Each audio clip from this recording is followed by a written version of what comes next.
This is your Tuesday Daily Delivery. I am Michael Rand. We got a lot to talk about today, everybody. Marcus Fuller is going to join me in a little bit. If you've been wondering who exactly has left on the Gophers men's basketball team, who's been added and who has been subtracted in this wild last couple months since Ben Johnson was hired and a lot of people departed via the transfer portal, well, Marcus will help us sort all of that out, and then some 10 new players in, 12 players out, something like that. Marcus has the inside scoop on all those guys, what they might bring to the table, and what is left to come in recruiting.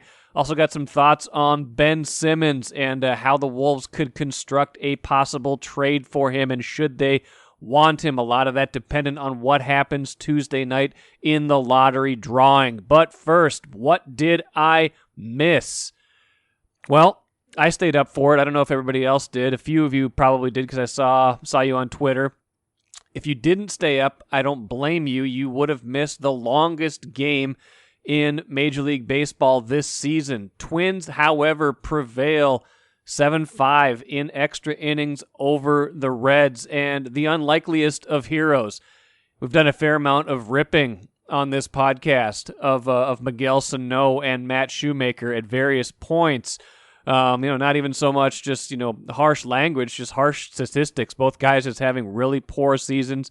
Shoemaker falling out of the rotation after, having an ERA ballooning well past 6. Miguel Sano hitting below 200, had a decent little stretch where he hit a couple home runs that won some games for the Twins, but by and large has not been a guy you could count on. Well, both of those guys come through in the clutch for the Twins in extra innings. If you missed it, Miguel Sano entered the game as a pinch runner. I don't know if that's ever going to happen again in his career, but he did that. That didn't end up, bearing fruit. The Twins didn't end up scoring. Game goes to extra innings. Miguel Sano comes up in a key spot because it's 5-3.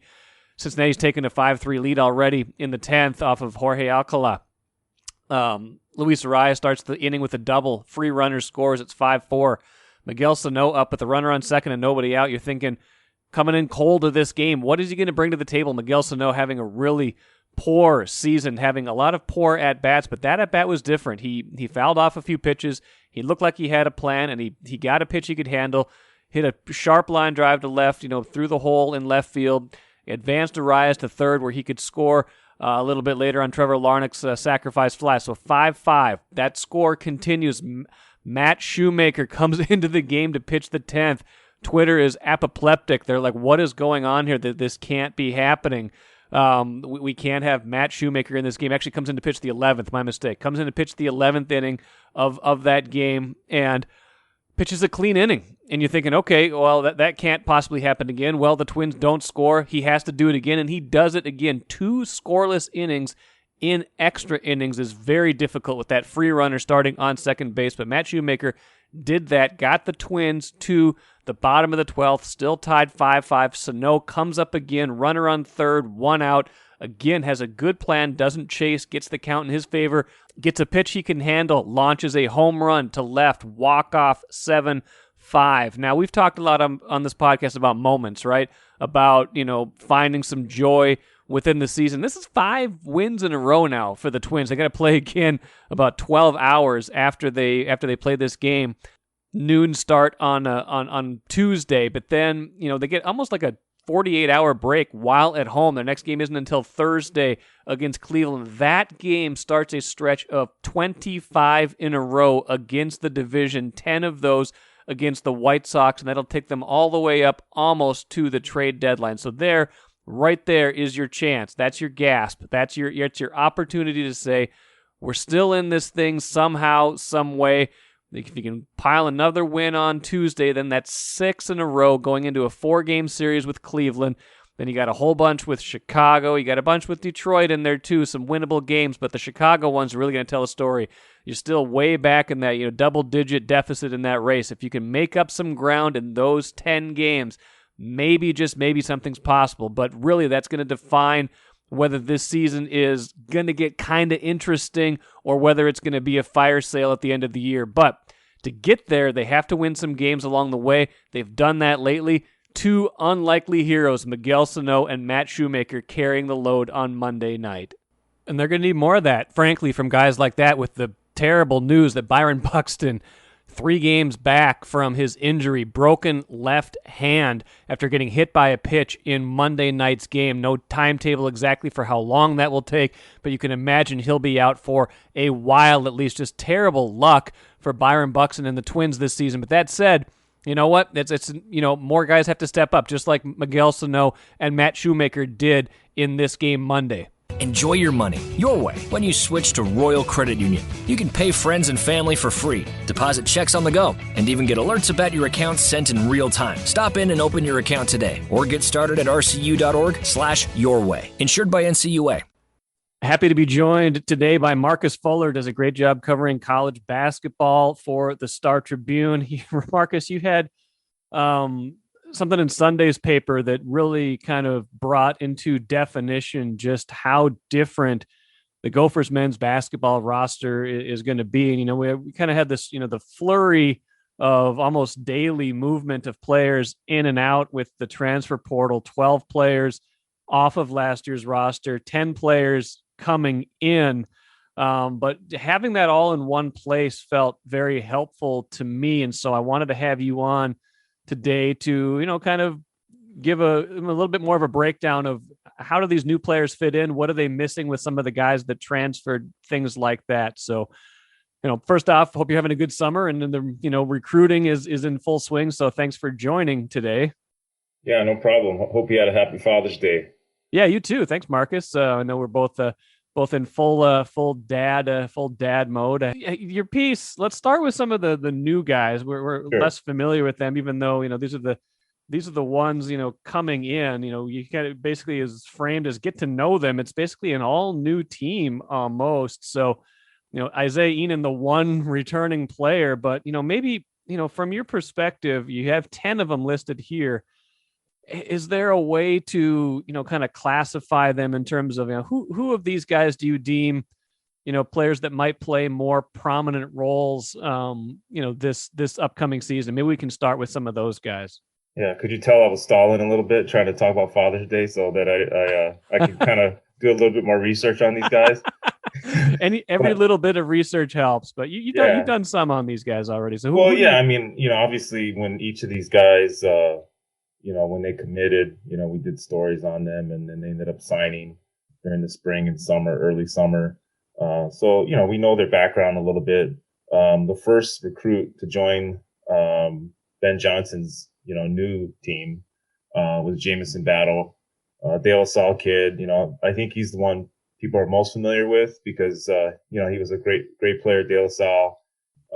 Wasn't recruited by the Gophers out of high school too hard. Ben Johnson actually saw him. We had Jamison on our podcast, right? Talk about how Ben Johnson was the first high major assistant to see him in an open gym when he was a sophomore at Benilde St. Margaret, I believe. And he transferred to De La Salle and finished his career there. Never played for Dave Thorson, who's a Gopher assistant now, former De La Salle coach. But there is that De La Salle connection, with the Gophers, with Ben Johnson and Dave Thorson. So I think he's the most player that we're familiar with. Averaged 17 points a game when he was a sophomore, at George Washington last year. High level 3-point shooter. He actually set the school single season record for 3-pointers made and attempted as a freshman a couple years ago. So I think he's the recruit or the incoming player that people know the most, and actually maybe would be the highest expectations for Battle coming in. And the part that excites Gopher fans is that he gets an extra year, so he's only going to be a sophomore, so you could potentially have him for a few more years and continue to see him grow. I mean, he's 6'7", has a great size for the Big Ten on the perimeter.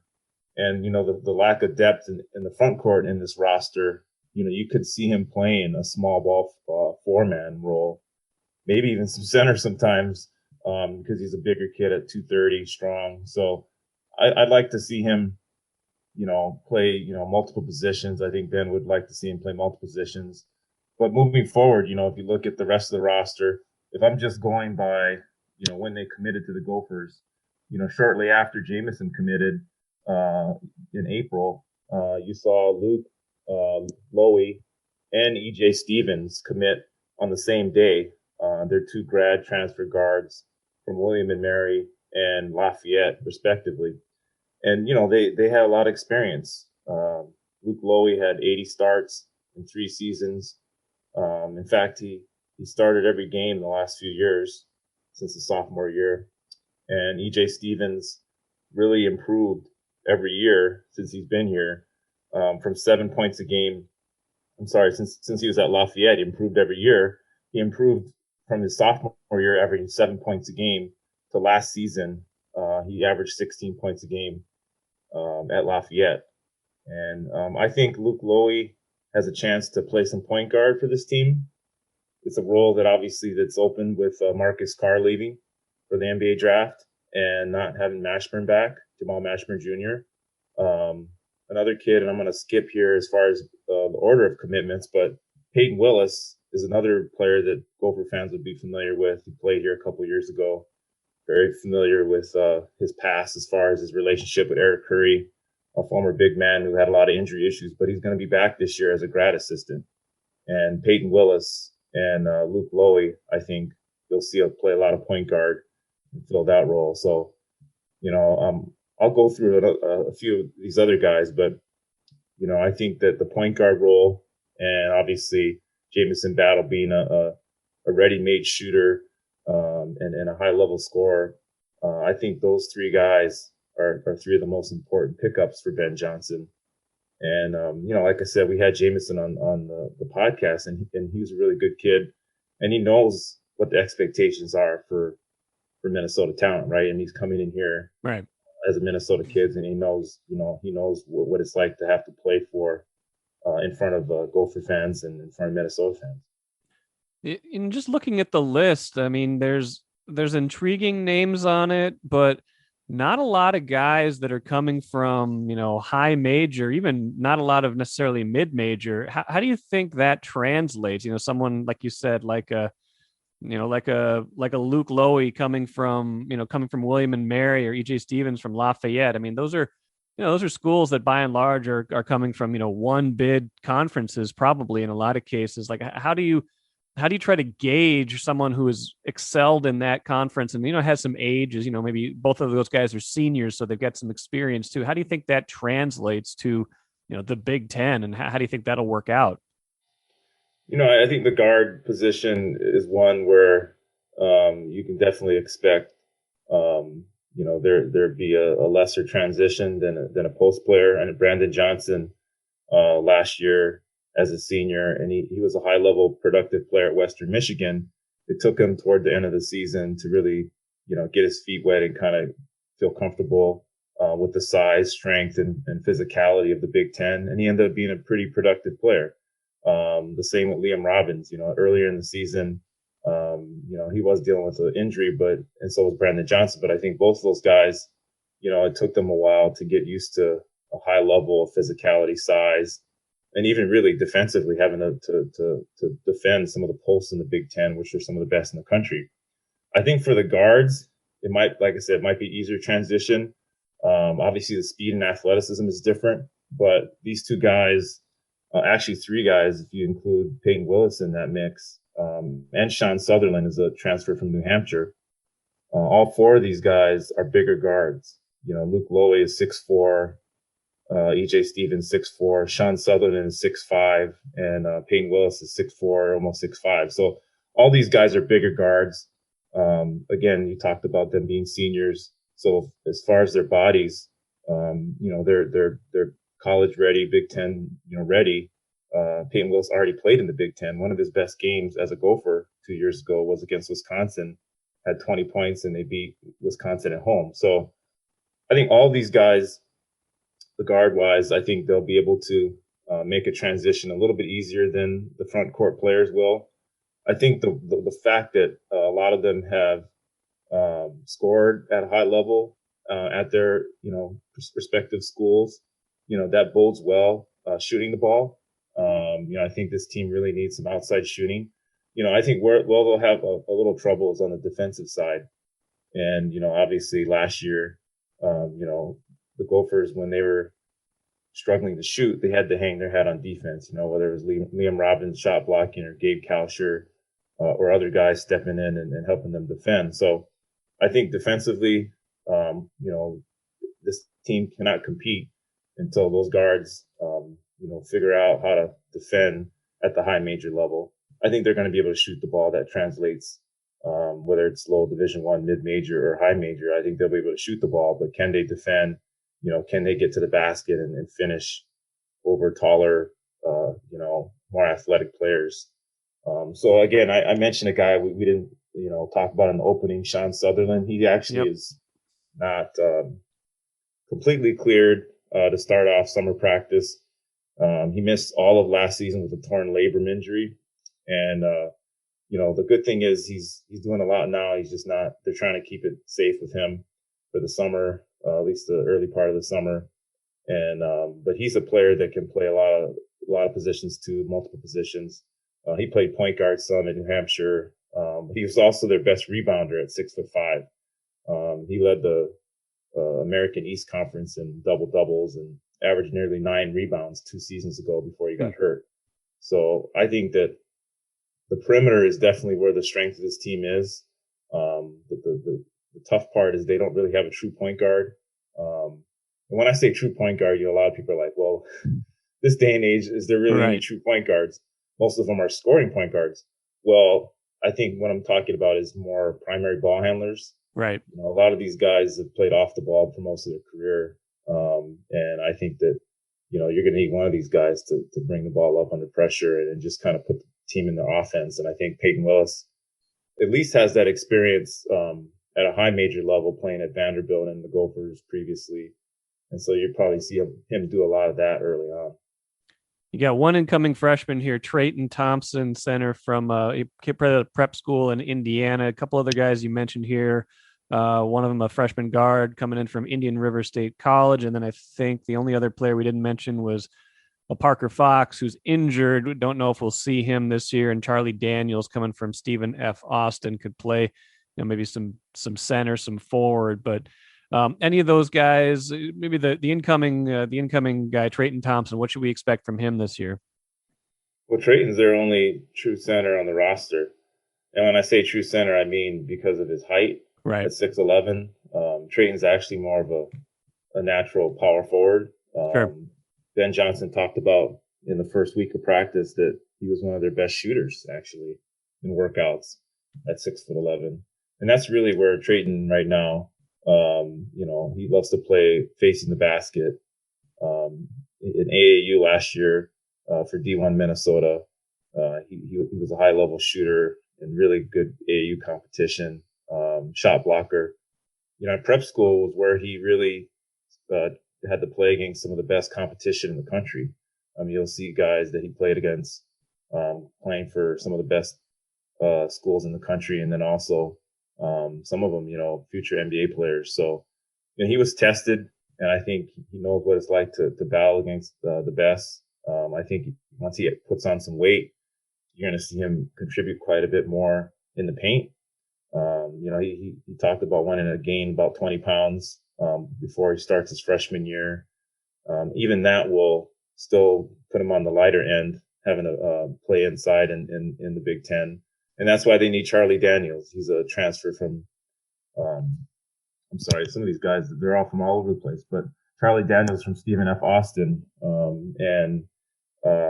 So he's actually not with the team yet. He's finishing up some summer classes to graduate so that he'll get here at some point in the summer. But he's 6'9", 230. This will be his 5th year playing in college. He also went to the same junior college as Abdullah Thiam, and he goes by Lay Thiam. And Lay was actually a qualifier out of high school to play Division I, but didn't really get many looks. So he went to junior college for a year, came off the bench because they had some veterans, and he really lit it up at the end of the year. He was averaging nearly 20 points a game, led them to, I believe, the Final Four in the junior college national tournament. One game he had 30 piece and 7 threes. And, he was he was a productive player in high school, played at a high level. A lot of these kids slip through the cracks. I mean, Florida, is a heavily recruited state for football. And, I think that because of his size, he's 6'2" and kind of thin, he slipped through the cracks there, I think, but I think he had quite a few Division I offers in junior college. And, Ben Johnson and his staff saw a diamond in the rough. He's more athletic than I expected to see. I saw some clips of him in workouts last week, and he's probably their most athletic guard that they have, and that's a lot to say as a freshman. And he, because of the pandemic and the NCAA's new rules this year, he gets a year back, so right.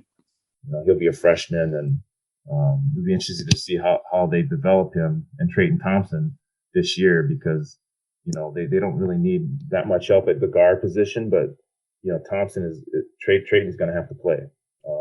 They're recruiting wise, they're trying to still fill that front court void with a starting center, and they'll find someone at some point here, but Trayton's still going to have to play quite a bit. That said, a lot of the guys who left, went to maybe more established programs or, higher major, mid-major programs than the ones that are coming in. You're talking about, Gabe Kalsher going to Iowa State, Trey Williams going to Oregon State. Marcus Carr probably could have gone anywhere, but he wanted to be, test the waters and go pro.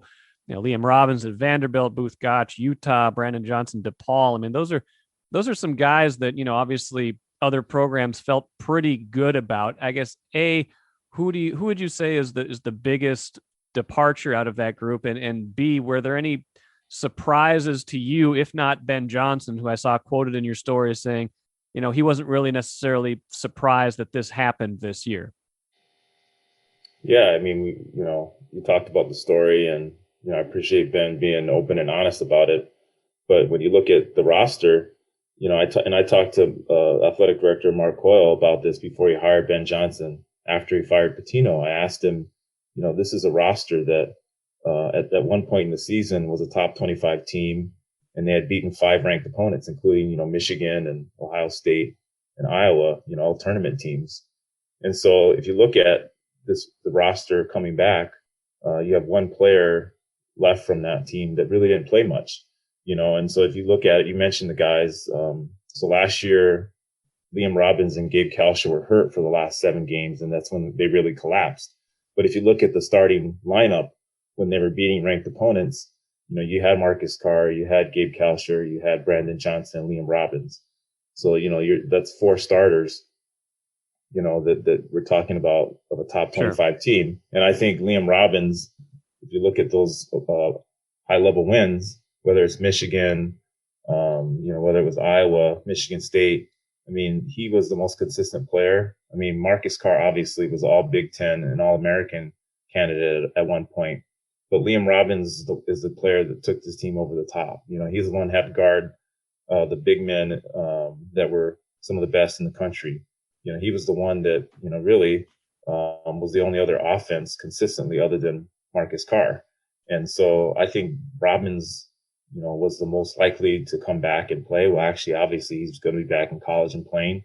Marcus really had his one foot out the door the year before, and because of the summer, really wiped out a lot of the NBA borderline draft picks. He came back to school, and so I think that Marcus was out the door, whether Pitino or Ben Johnson was the head coach. And I think Liam Robbins had a chance to stay with the Gophers if Ed Conroy was on staff, his uncle. But, as Ben Johnson said in my story, he's got to look long term. It's not that Ed wasn't a good coach. Ben had his idea about, members of his staff that he knew better moving forward, in the long term. And so I think Robbins was a huge loss, not only because he was so effective last year, also because they don't have a starting center right now. And it's the start of summer workouts.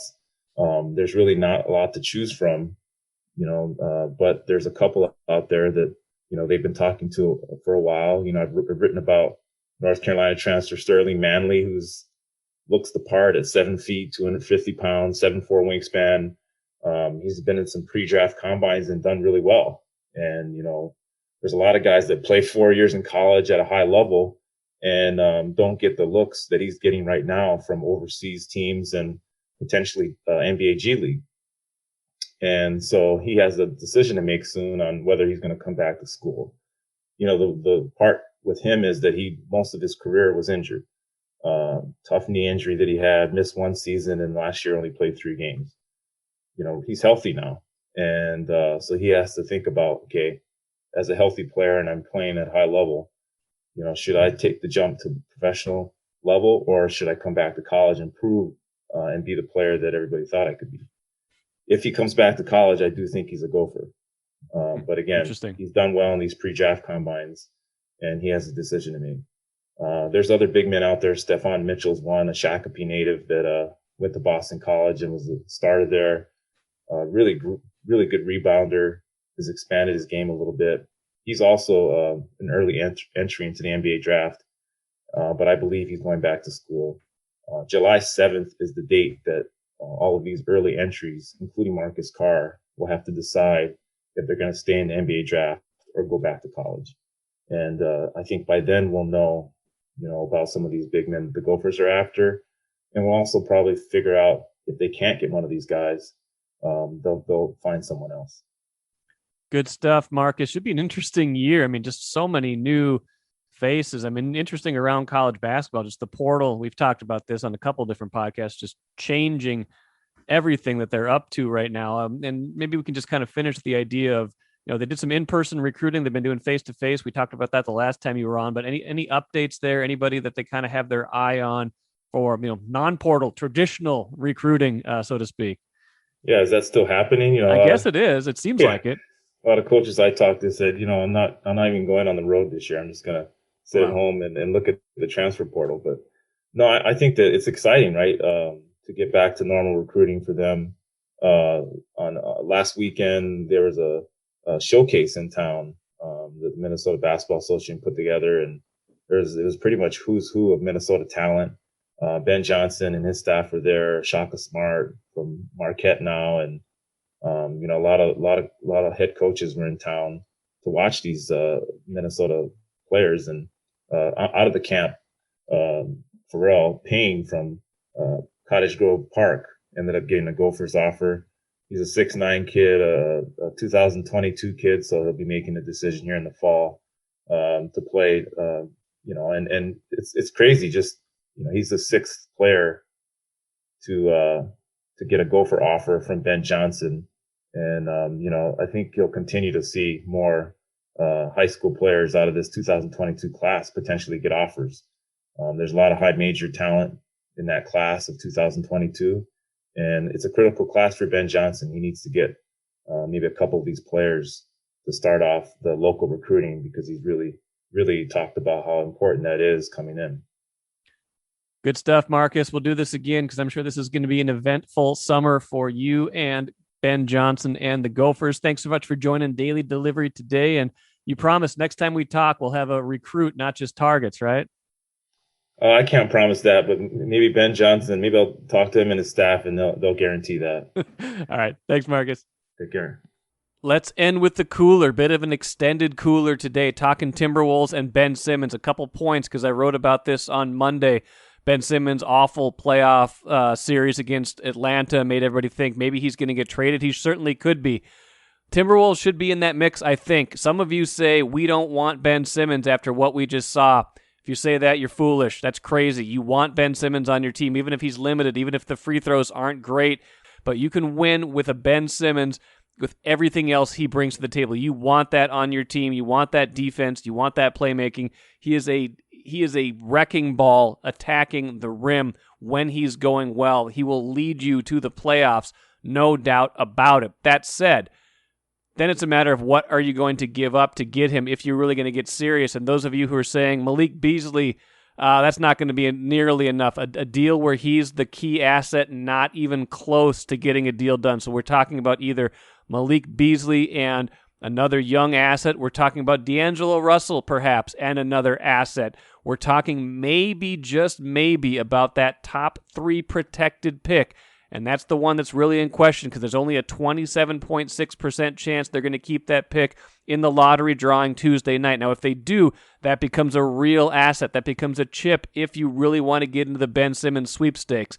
If you want to, pair that with some other stuff. You want to pair that with D'Angelo Russell. You want to pair that with Malik Beasley. Maybe that gets you there with Beasley and some other salary, but you're not getting into the conversation without giving something up because this is a player people are talking about. Hey, is it CJ McCollum? That'd be a fair swap. CJ McCollum's a very good player. That's a guy that's a baseline for where his value might be. A CJ McCollum, Robert Covington deal. You've seen that floated around. Wolves are going to have to come up big if that's what they want to do. But big picture, he absolutely is someone you want on your team. And if you decide you're going to go all in for him, it's going to have to be a pretty good package to get him onto the Timberwolves, not some kind of half-hearted deal where you're trying to get rid of some of the guys that you don't want on this team. That's not how this works. That's not who Ben Simmons is. That'll do it for today. Thanks so much for joining me. Hope you enjoyed Marcus Fuller's segment. I should have a segment coming up on Wednesday with a bunch of Bally Sports North frustrated customers, guys who can't get that channel right now or aren't getting that channel right now. What do they see as the future of their viewership? That could change if the Wolves get the top 3 pick. We might have to go all Wolves. You never know. We'll have to see what the future holds. But thanks for joining me today on Daily Delivery. We'll catch you again one way or the other on Wednesday.